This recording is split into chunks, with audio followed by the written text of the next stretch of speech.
Chapter 33 Devon, Tuesday. My first time in a prison was when I was 10. I remember the exact date, too, September 9th. Even though the place was bleak, dark, and gray, I was excited to be there. I don't think anyone in the history of life has been excited by a prison, but I was. I missed my pa, and after 2 years, he finally wanted to speak to me. Before then, he denied Ma's request to let us see him. Then this time it was Ma, denying his request for her to visit him. She'd followed me all the way to the prison but refused to come inside and see him. He looked different from when I last saw him. For one, he was wearing a uniform. It was bright white against his dark skin. He had grown out his beard and hair. His chin was resting on his crossed over hands, and behind the glass screen, he seemed so distant. I remember staring at him for a while, frozen, not sure why, but scared. I eventually gathered the strength to shuffle forward, sneakers way too big for me. Ma always bought them a few sizes up so they'd fit in the years to come. I took a seat in front of him, and he finally looked up, like he hadn't sensed that I had arrived until that moment. His head jolted to the side, and I followed the direction to the gray payphone, noticing that there was one on my side, too. He picks his up. I pick mine up, too. Hello, son. His raspy voice sends a shiver down my spine. I haven't heard him speak in 2 years. Hi, Dad, I say. He smiles, eyes crinkling in the corners the way old people's do. Dad isn't even that old, only 32, and he looked his age off before. He sure does look old now, though, gray hairs in his cornrows and lines on his forehead. How's your ma? She's good, working as a lunchwoman at school, so I get to see her all the time, and she gives me extra servings, I tell him. When the men took Dad away, I couldn't eat for days without feeling sick, but my appetite is back, and I'm so happy Ma gives me more pasta than anyone else. He rubs his hand across his face and yawns a little. You tired, Dad? I ask. His eyes are a little red, like Ma's get when she's tired too. Yeah, but I'm gonna get some good sleep tonight, he tells me. He stares at me through the glass. How are you? I shrug. He's never asked me that before in my life. I don't know. Dad smiles. Yes, you do. Tell me what you want to tell me. I'm not sure how to tell him exactly. It's not something I understand fully. Guys in my class keep talking about all the girls they like. Keep asking them out. Keep talking about it. I start, pausing to see if he's still with me. Dad nods, and so I continue. But I don't think about girls like that.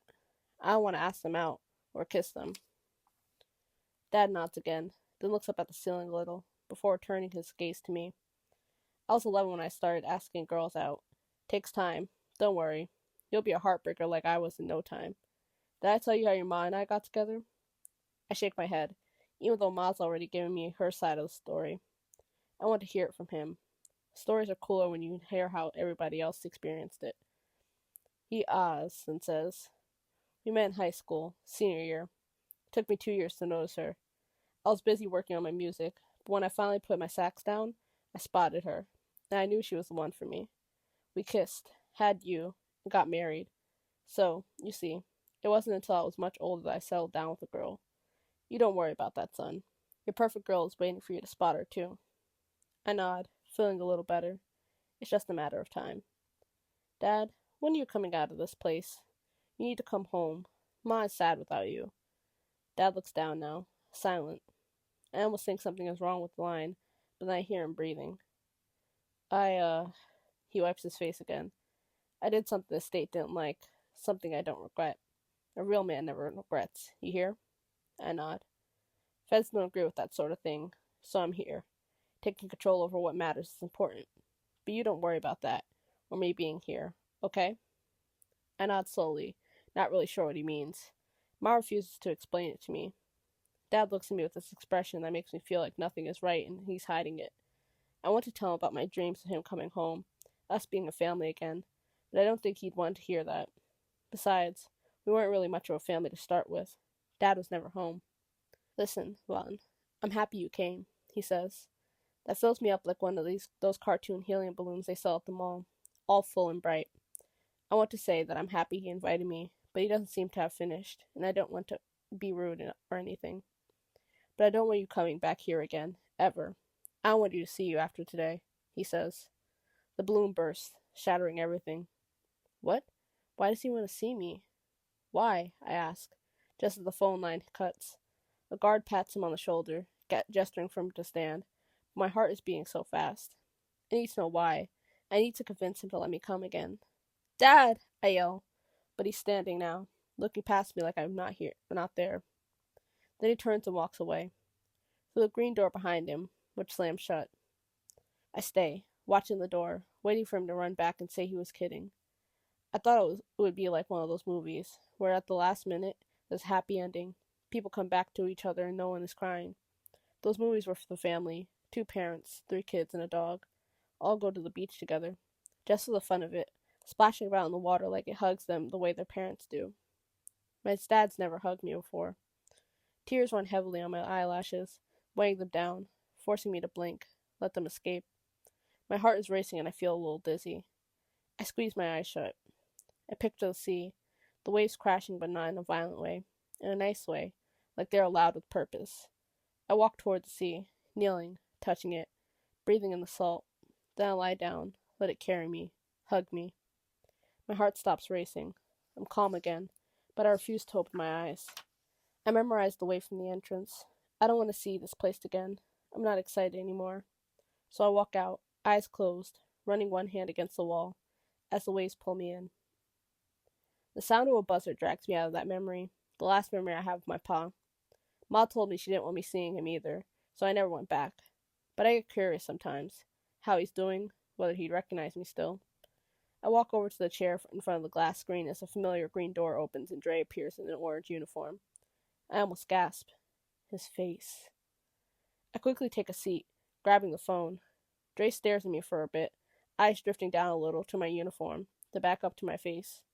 He sits down heavily on the chair and leans back, grabbing the gray phone sluggishly like it's not got a time limit. Dre, why the fuck are you in here? Why'd you call me? I whisper, because it has been playing on my mind ever since I received that text from Dre's phone yesterday, then the call. I glance at the uniformed guards, a little, not sure if mentioning the calls from his phone will get him in trouble. He shrugs. Wanted a conjugal visit. His voice is worn out, like he's been yelling and it's broken or something. I glare at him. We haven't got much time. Stop playing. His eyes are so red, bluish purple on the edges, bags exaggerated. He sniffs, wiping his arm over his nose. Cops raid my place. Found a lot of shit. How? I ask. None of his boys are snitches. At least I didn't think they were. Someone must have called them, told them where to look. Someone. Aces? My heart races and I feel a little sick. Have you got bail? I ask, swallowing the guilt. Bail can get him out, right? Too expensive. Did I give any info on how long they're keeping you in for? Until the trial. Trial? I rest my head in my hand. Drake can't go to trial, let alone prison. It's all my fault. If we'd read the signs earlier, dropped out sooner, did what they wanted us to do, Aces wouldn't have come for Andre. I hear a knocking sound, and I look up a bit. It's fine. I'm fine, he says, eyebrows knit together. He places his hand on the glass. I look at it first, then him. You're not fine, Dre. I place my hand on the glass over his, our hands similar in size, but so different at the same time. I know his hands are rougher than mine, thicker. Your face is fucked up. He looks at our hands. My face is fine. Is fine slang for messed up, Dre? Look at me. Who did this to you? Andre looks at me, and my face goes warm, because he's really looking at me. Not just my face, but my eyes, my mouth, eyes flickering. He sighs heavily. Just some guys.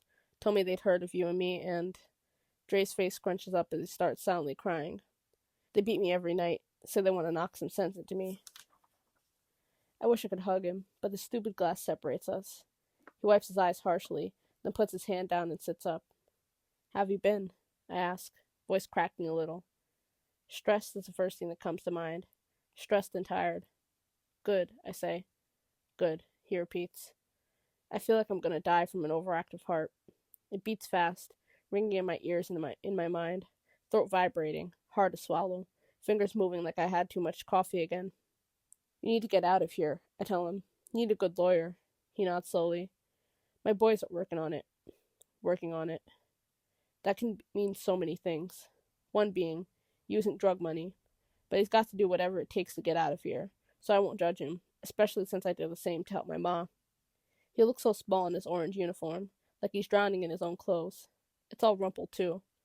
I remember Pa, and how he wore his uniform like it was a second skin almost, the white plastered to his bulky arms. I don't want to talk about this anymore. Just wanted to see you. Catch up. He looks around. We are the only people in here, other than the guards, despite there being other booths. I just wanted to tell you that, despite everything, I love you. Always will. My heart hammers away like no tomorrow. I'm breathless and a little shocked.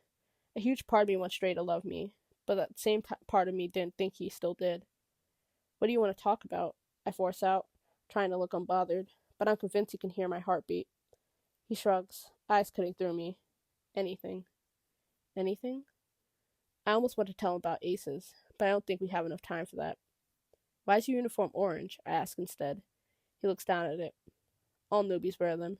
Different colors for your crime. It all depends. I nod, looking in between his eyebrows now, faking eye contact. What does white mean? Dre's eyebrows shoot up. White? I nod.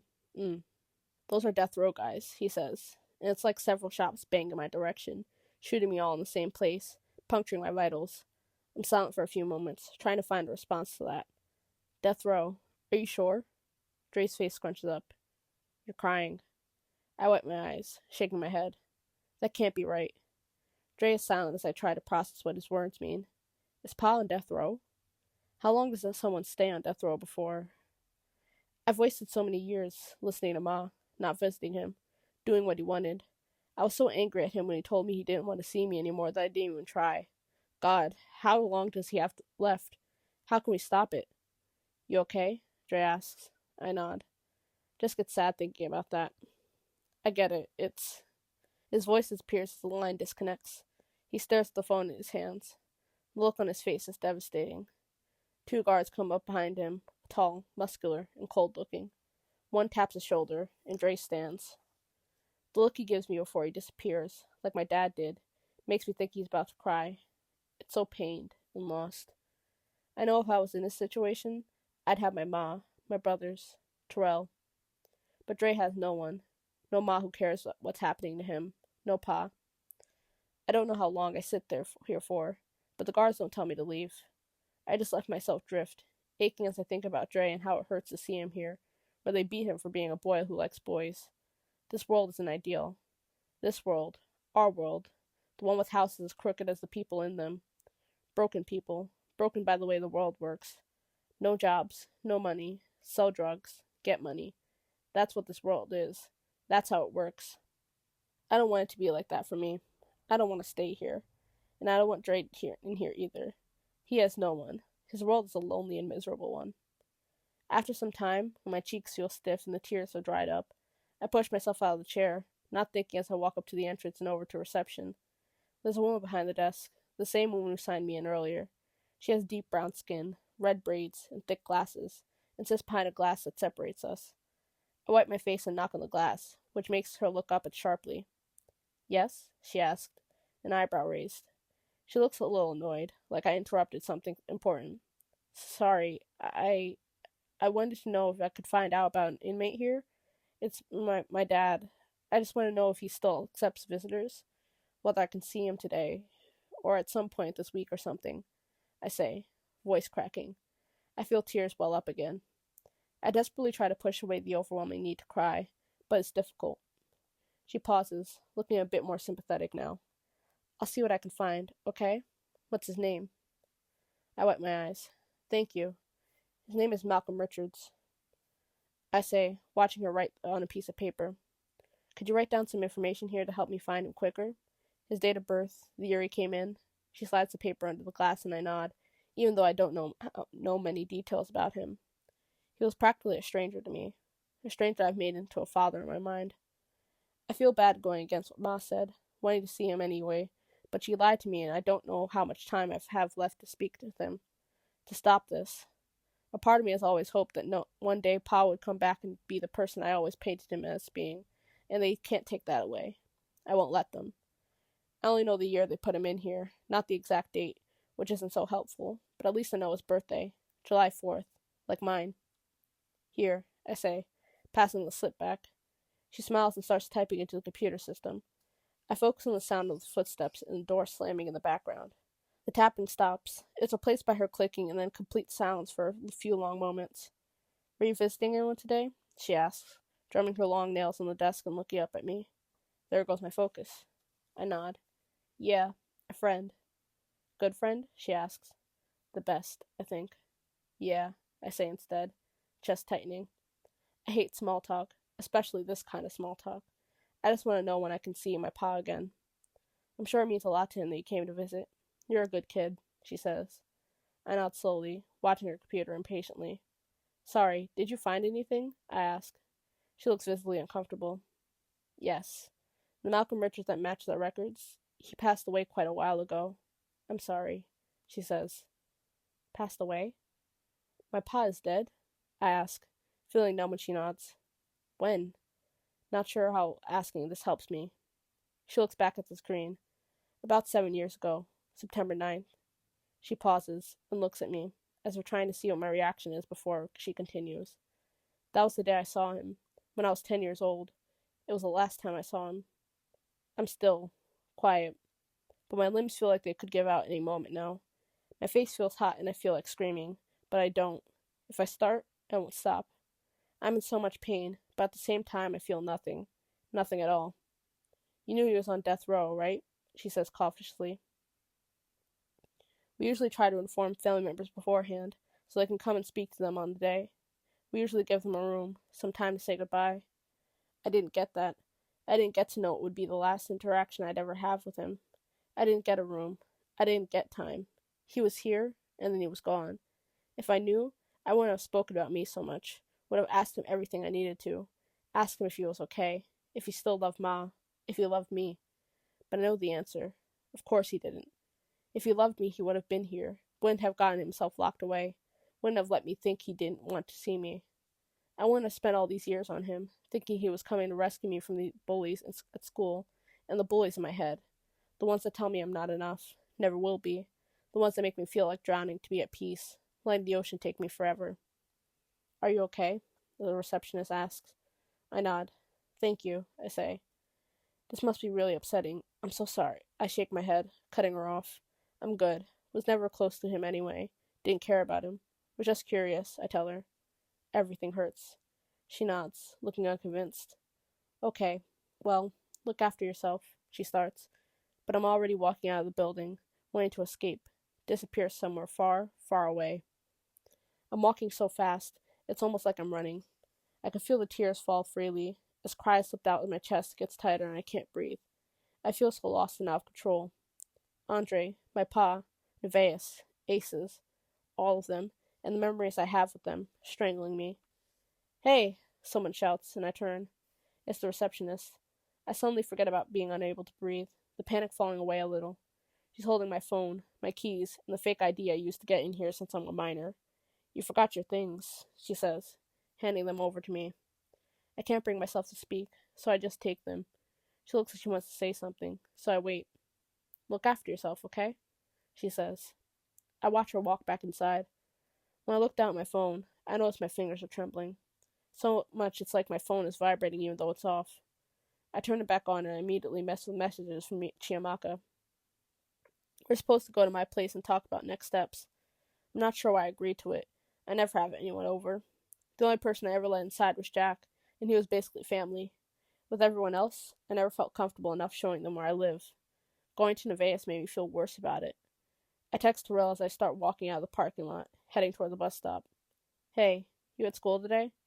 Everything was still aching, but I remember my promise to Chiamaka and myself to find a way to stop Nevaeh. No. T. You mind if I come over and bring Chiamaka? I ask, selfishly hoping he's not with his sister. Sure. T. Wiping my face with my sleeve again for the millionth time today, I pocket my phone and I sit down at the bus stop. I told Chiamaka to meet me at this ice cream joint in my neighborhood so she didn't just turn up at my house.